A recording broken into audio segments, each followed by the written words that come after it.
It's August 2023. The Texas Chainsaw Massacre game launches, and it is electric. The atmosphere was suffocating, the sound design a masterclass in tension, and the terrifyingly faithful adaptation of the 1974 classic felt like a dream come true.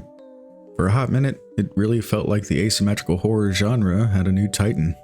Players were hooked on the brutal, authentic cat-and-mouse game in the sun-bleached hellscape of rural Texas. The promise was huge, but that promise, it was broken.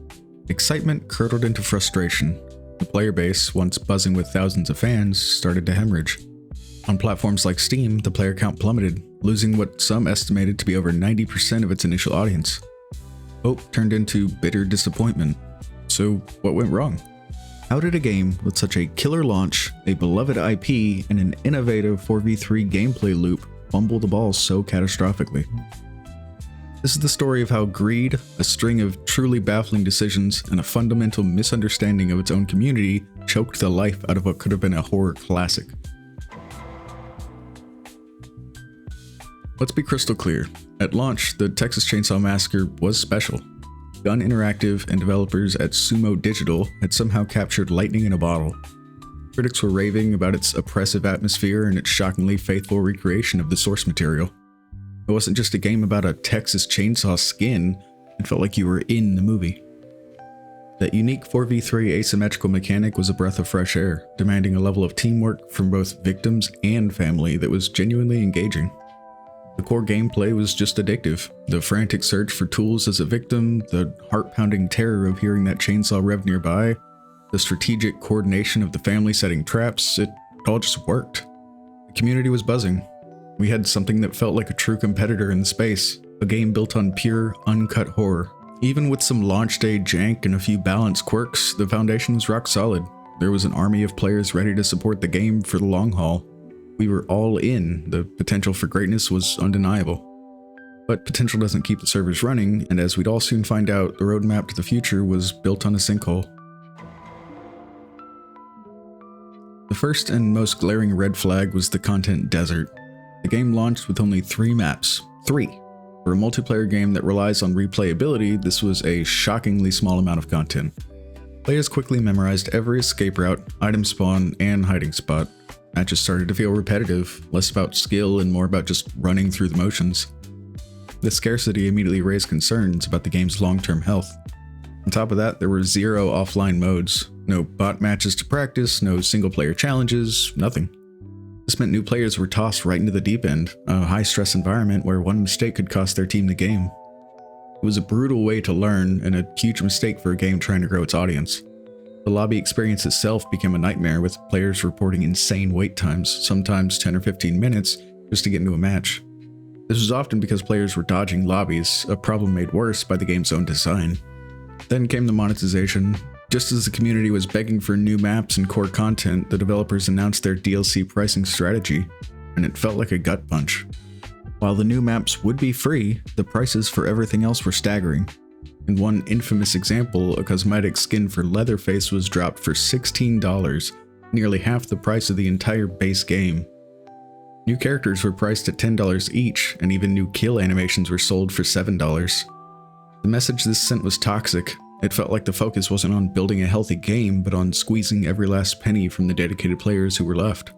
When the community balked at the prices, the official response felt dismissive, with the general sentiment from the publisher boiling down to, if you don't like the price, don't buy it.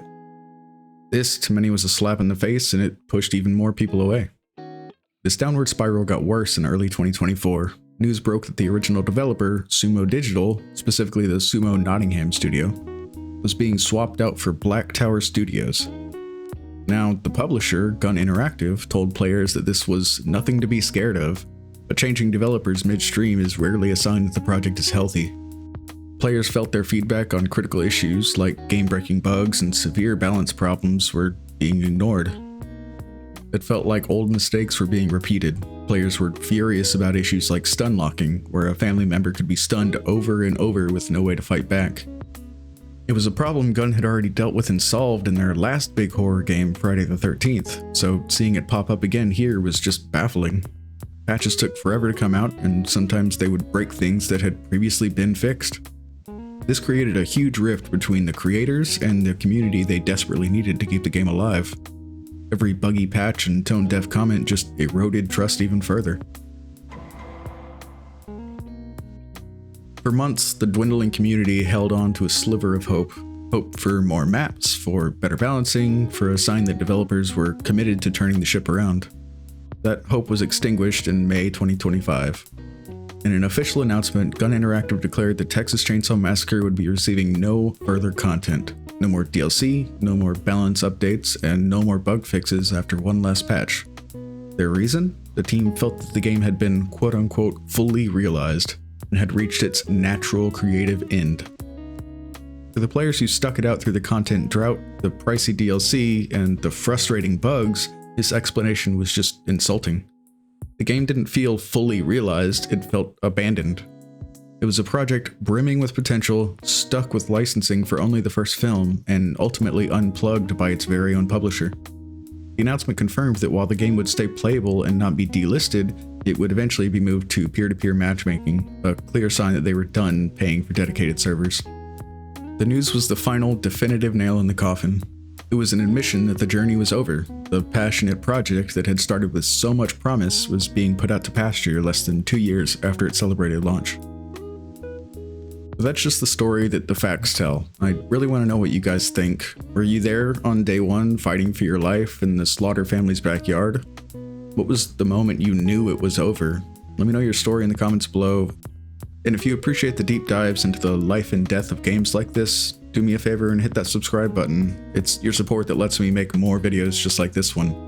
I'm still very new to the scene, and the motivation that I get from every individual subscriber and the views and the likes is still insane to me. In the end, the Texas Chainsaw Massacre game wasn't a failure because it was a bad game. It was a failure because it was a badly managed one. It launched with a content deficit it just couldn't recover from. It prioritized aggressive monetization over building a healthy ecosystem, which is a problem we see reoccurring throughout the industry. And it failed to maintain the trust and goodwill of its most valuable asset, which is the players. The story of TCM is a cautionary tale. It's a story of squandered potential, a brilliant horror concept bled dry by 1,000 tiny cuts of greed and indifference. The game will remain as a digital ghost town, reminding us of what could have been. The iconic rev of the chainsaw won't be silenced by a server shutdown, but by the quiet exit of the last player who finally gives up hope.